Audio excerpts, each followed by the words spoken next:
ভারতে কিছু সশস্ত্র দল শতবর্ষ পুরনো মসজিদ আর লাইব্রেরিতে আগুন ধরিয়ে দিয়েছে। ৭০-এর দশক থেকে মায়ানমারে ১০ লক্ষ মুসলিম জোরপূর্বক বাস্তুহারা হয়েছে এবং অন্যত্র চলে যেতে বাধ্য হয়েছে। ২০০-রও অধিক উইঘুর শিশু চায়নায় কারাবন্দী হয়েছে শুধুমাত্র ইসলামী শিক্ষা গ্রহণের অপরাধে। এবং এখন আমরা দেখতে পাচ্ছি মাসের পর মাস ফিলিস্তিনে সংঘর্ষ বেড়েই চলেছে। আপনি যখন এই কথাগুলো শুনছেন, এই পৃথিবীর বুকেই কোথাও না কোথাও মুসলিমরা নিপীড়িত হচ্ছে। হাজারো মানুষের হত্যা এবং ধ্বংসলীলা ঘটেই চলেছে বছরের পর বছর। এই পাশবিকতার যেন কোনো শেষই হচ্ছে না। আপনি প্রশ্ন করতে পারেন, কিন্তু ভাই, আমরা মুসলিমরা না ২০০ কোটি, কেন আমরা আমাদের ভাই বোনেদের রক্ষা করতে পারছি না? যখন পৃথিবীতে এমন কোনো দেশ নেই যেটি জনসংখ্যার দিক দিয়ে মুসলিম উম্মাহর সমান, তবে কেন আমরা এত দুর্বল? ঠিক কবে থেকে আমরা নিজেদের আওয়াজকে এতটা দমিয়ে ফেলেছি? ঠিক কি করে আমরা এতটা পিছিয়ে পড়লাম? কিছু ব্যাপার আমরা একেবারেই বুঝে উঠতে পারছি না। আজ আমরা এসব প্রশ্নের পেছনে লুকিয়ে থাকা কারণগুলো খুঁজে বের করব এবং এই কারণগুলো থেকেই তাদের সম্ভাব্য সমাধানগুলোকে বের করে আনব, কারণ সমস্ত সমাধান ঠিক এই কারণগুলোর ভেতরেই লুকিয়ে আছে।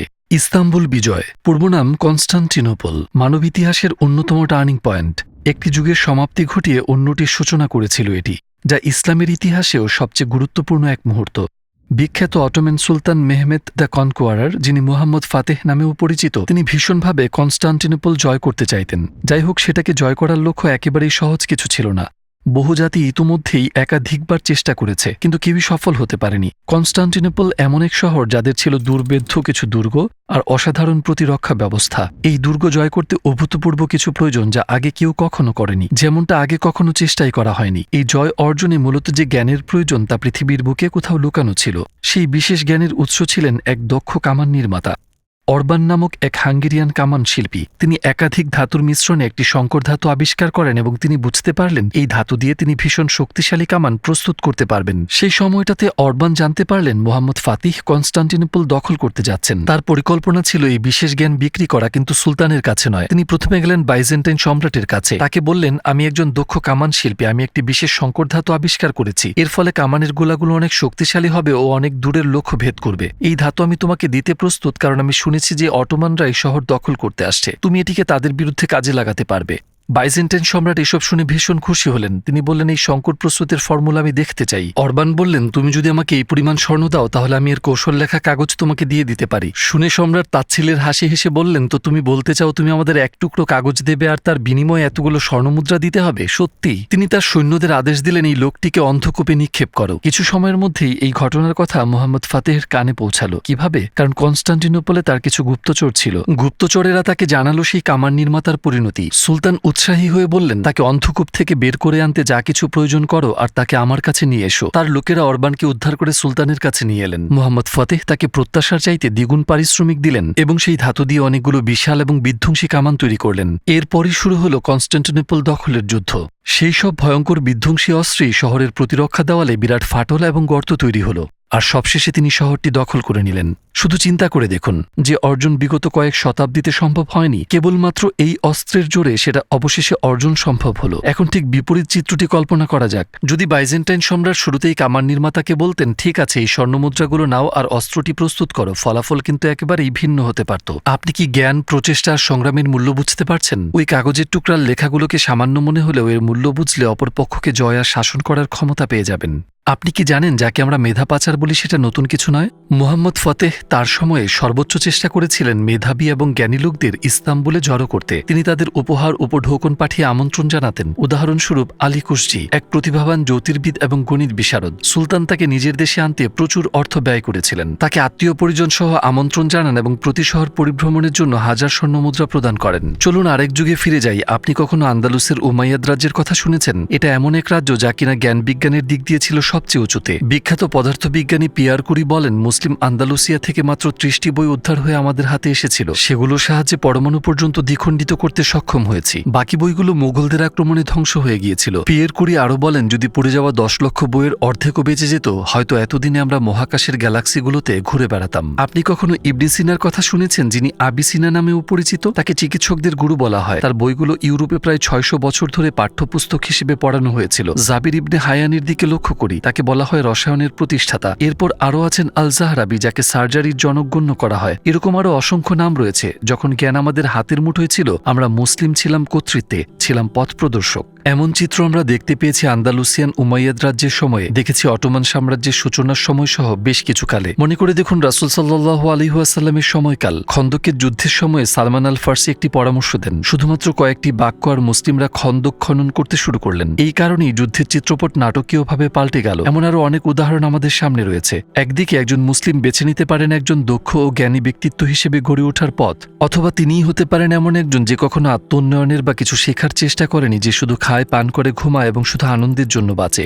যখন মুসলিমরা হয়ে ওঠেন জ্ঞানী, দক্ষ এবং যোগ্য ইতিহাসের ধারায়, তখন ইতিবাচক পরিবর্তন আসতে শুরু করে, কারণ আমাদের ধর্মই আমাদের এসব যোগ্যতা অর্জনে উৎসাহিত করে। আপনি কি কখনো এমন আয়াত শুনেছেন যেটা জ্ঞান অর্জন থেকে দূরে থাকতে বলে, বা এমন হাদিস যা বলে শুধু ইবাদত করো, গবেষণা বা আত্ম উন্নয়নের চেষ্টা করো না? মানে বিজ্ঞানীদের তো ইসলামে কোনো জাদুকর মনে করা হয় না, হয় কি? বরঞ্চ রাসূল সাল্লাল্লাহু আলাইহি ওয়াসাল্লাম বলেন, জ্ঞান অর্জন করো, প্রয়োজনে সুদূর চীন পর্যন্ত যাও। কুরআন সবসময় আমাদের উৎসাহিত করে চিন্তায় এবং গবেষণায় যুক্ত হতে। বলা হয়েছে তারা কি চিন্তা করে না, তারা কি পর্যবেক্ষণ করে না? মুসলিমদের উন্নতি ও ধ্বংস দুটোই নির্ভর করে আল্লাহ তাআলার এই নির্দেশ মানা না মানার উপরে। সাধারণত আমরা যখন আল্লাহর আইনের কথা বলি তখন হারাম এবং ইবাদতের পদ্ধতিগুলোর কথা ভাবি, কিন্তু আল্লাহর আইনের দুটো সম্পূর্ণ ভিন্ন ধারা রয়েছে। প্রথমটি হলো ধর্মীয় বিধান, যেখানে রয়েছে কি কি জিনিস নিষিদ্ধ এবং কোনগুলোর অনুমতি রয়েছে, ইবাদত, হালাল, হারাম, এসব। দ্বিতীয় ধরনের আইনগুলো আল্লাহ তাআলা কর্তৃক তার সৃষ্টি এবং মহাবিশ্বের জন্য নির্ধারিত, যেটা সুন্নাতুল্লাহ নামেও পরিচিত।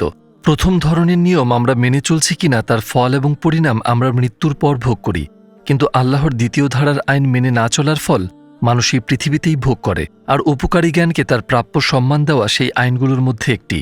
তো মুসলিম হিসেবে সে সকল মৌলিক আইনগুলো কি কি যেগুলো মেনে না চললে আমরা আমাদের জীবনে দুর্বল হয়ে পড়ি? মহান ইসলামী চিন্তাবিদ বদিউজ্জামান সাইদ নুরসি তার এক বিশেষ বক্তব্যের উত্তর দিয়েছেন, আমাদের শত্রু হল অজ্ঞতা, দারিদ্রতা এবং দ্বন্দ্ব। এই তিন প্রকাশ্য শত্রুর বিরুদ্ধে আমরা জিহাদে নামব, শিল্প, জ্ঞান আর একতাকে অস্ত্র বানিয়ে। আমরা ইতোমধ্যে আলোচনা করেছি জ্ঞান এবং শিক্ষা কি না করতে পারে। মনে করে দেখুন মুহাম্মদ ফতেহ কি করেছিলেন। আর অন্য দুটির ব্যাপার, দারিদ্র আর দ্বন্দ্ব, বদিউজ্জামান দ্বন্দ্ব দিয়ে কি বোঝাতে চেয়েছেন? তিনি বলেছেন বিভেদ, বিভাজনের কথা। এই ক্ষেত্রে একটা উপমা দেওয়া যেতে পারে, দুই বীর যখন একে অপরের সাথে লড়াই করেন তখন একটি শিশুও তাদের হারিয়ে দিতে পারে। এর মানে হচ্ছে আমরা যখন মুসলিম হয়ে বা মুসলিম প্রধান রাষ্ট্র হয়ে ক্রমাগত একে অপরের সাথে লড়াই করছি, নিজেদের মধ্যেই দ্বন্দ্ব বা সম্পর্কে শীতলতা থাকে, আমরা যদি এক হয়ে ঐক্যবদ্ধভাবে না দাঁড়াই, অবশ্যই আমরা পেছনে পড়ে থাকব। আর কে সবচেয়ে বেশি খুশি হয় যখন মুসলিমরা একে অপরের সাথে দ্বন্দ্বে জড়ায়? অবশ্যই ইসলামের শত্রুরা। কেন? কারণ যতক্ষণ আমরা পরস্পর বিচ্ছিন্ন, আমাদেরকে হারানো তাদের পক্ষে ভীষণ সহজ। দেখুন, একজন মুসলিম ব্যক্তি অথবা একটি মুসলিম সম্প্রদায় ভুল করতেই পারে, কিছু জিনিস হয়তো আমাদের বিচলিত করে, কিন্তু এমন কিছু যখন ঘটে তার সমাধান কি হবে? এর সমাধান কি অন্যান্য মুসলিম ব্যক্তি বা গ্রুপ থেকে নিজেদের সরিয়ে বা আলাদা করে নেব? এর সমাধান কি তাদের সম্পর্কে নেতিবাচক ও ধ্বংসাত্মক আলোচনা করব? একটি মুসলিম গ্রুপের কি অন্য একটি মুসলিম গ্রুপকে বর্জন বা আলাদা করে দেওয়া উচিত? না।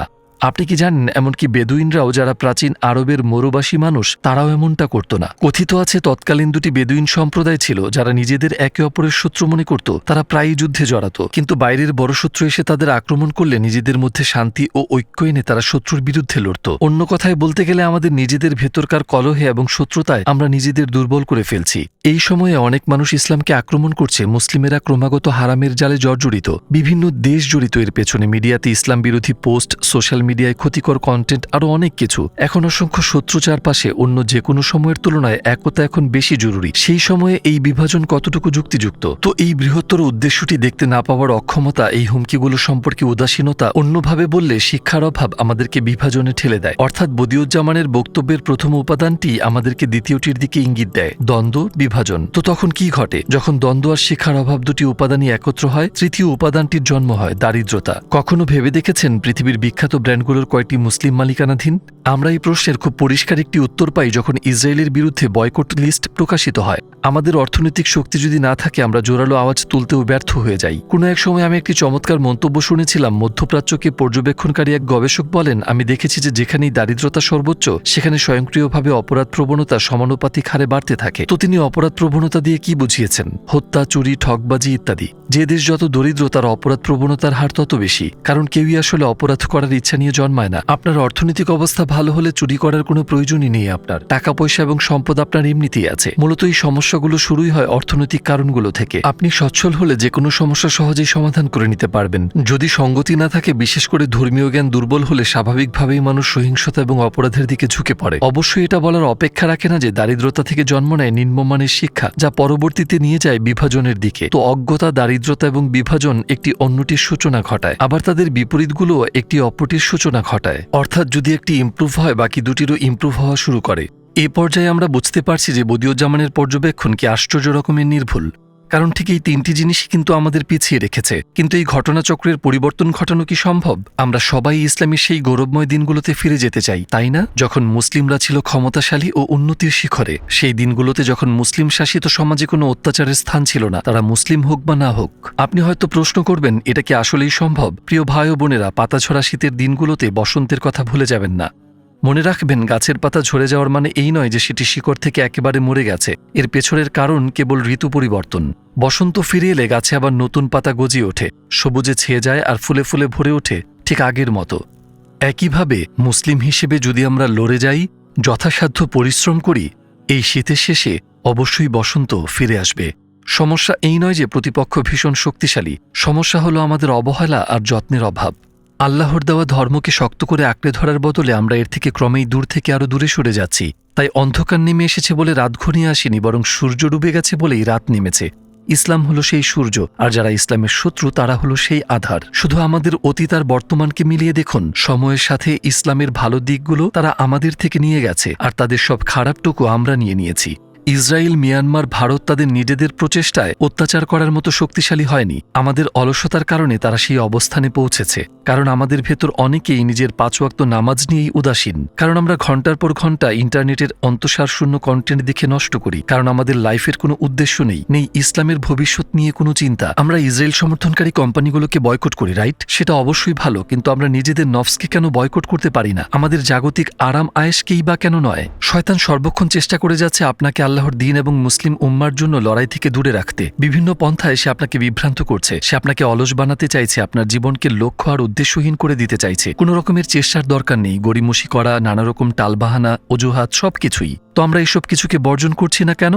আপনি হয়তো ভাবছেন, মানে আমি কেবল একজন মানুষ, আমার একার চেষ্টায় কী বা পরিবর্তন আসবে? আপনি কি ভুলে গেছেন আল্লাহ সূরা আল ইমরানের 140 নম্বর আয়াতে কি বলেছেন? যদি তোমাদেরকে আঘাত স্পর্শ করে, অনুরূপ আঘাত তাদেরকেও স্পর্শ করেছিল। এ দিনগুলোকে আমি মানুষের মধ্যে আবর্তিত করে থাকি, যাতে আল্লাহ মুমিনদেরকে চিনে নিতে পারেন এবং তোমাদের মধ্যে থেকে শহীদ হিসেবে গ্রহণ করেন। নিশ্চয়ই আল্লাহ জালিমদেরকে ভালোবাসেন না। এই আয়াতের মানে হলো বিজয়ের দিনের উল্টো পিঠেই পরাজয় লুকিয়ে থাকে, এবং এইভাবেই যোগ্য, বিশ্বাসী এবং শক্ত ঈমানের অধিকারীরা বের হয়ে আসে। তো আপনি যেমনটা ভাবছেন আল্লাহর সিস্টেম সেভাবে কাজ করে না। আপনি এক নিমিষেই যে কোনো কিছুতে পরিবর্তন আশা করতে পারেন না। যদি আমরা যথেষ্ট আত্মত্যাগ, ধৈর্য এবং প্রচেষ্টা দেখাই, আল্লাহ আমাদের সফল করবেন, তিনি আমাদের বিজয়ী করবেন। একমাত্র আল্লাহই বিজয় দান করতে পারেন। শুধু একটি ক্ষুদ্র গোষ্ঠী ছাড়া আমরা কেউই এর জন্য যথেষ্ট চেষ্টা করছি না।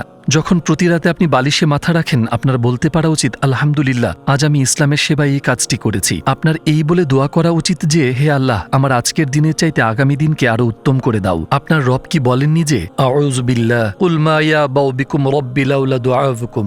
হে রাসূল, আপনি বলুন, আমার রব তোমাদের কাছ থেকে ফরিয়াদ ছাড়া আর কি বা আশা করেন? তাই আপনি প্রার্থনা করুন নিজের জিহ্বা দিয়ে, হৃদয় দিয়ে, শরীর দিয়ে, মন দিয়ে, অর্থ দিয়ে, স্বপ্ন দিয়ে, চেষ্টা দিয়ে, আপনার যা কিছু আছে সবটুকু দিয়ে। কারণ জিহ্বা দিয়েই প্রার্থনা হয় না। প্রয়োজনীয় উদ্যোগগুলো নেওয়া আর আত্মত্যাগ করা, এই সবই ফরিয়াদের অংশ।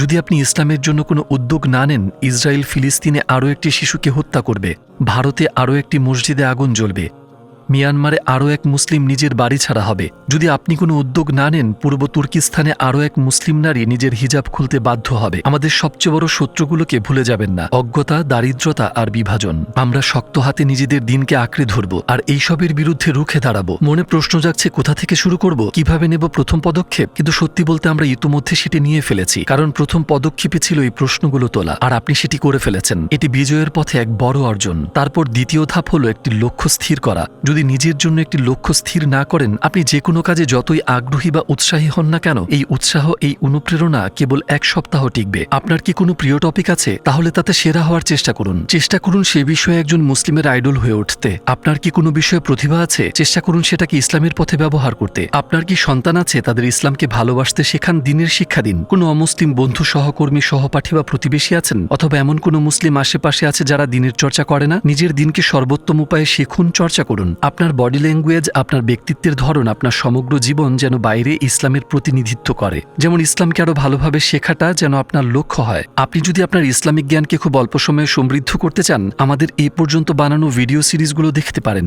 এক কথায় আপনি যেই হন না কেন, অজ্ঞতা, বিভাজন আর দারিদ্রতা এগুলোকে প্রতিরোধ করুন।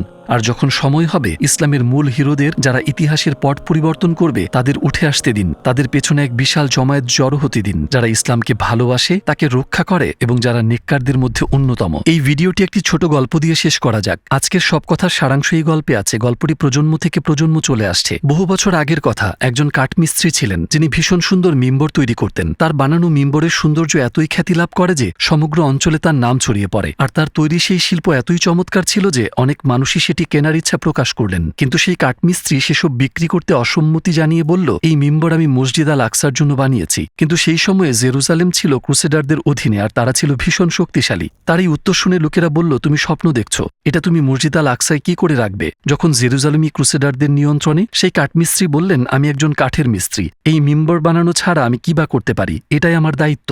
আর যখন সময় হবে, একজন নেতা আসবেন এবং জেরুজালেম জয় করবেন, আর সেটি তার দায়িত্ব। শ্রোতাদের মধ্যে ছিল একটি শিশু, যে সেই কাঠমিস্ত্রির বলা প্রতিটা কথা মনোযোগ দিয়ে শুনছিল। তার বলা প্রতিটি কথা সেই ঈমানদীপ্ত হৃদয়ে গেঁথে গেল। বহু বছর পর সেই শিশুটি বড় হল, একটি সৈন্যদল তৈরি করে জেরুজালেম জয় করল, আর মসজিদ আল আকসায় সে মিম্বরটি স্থাপন করল।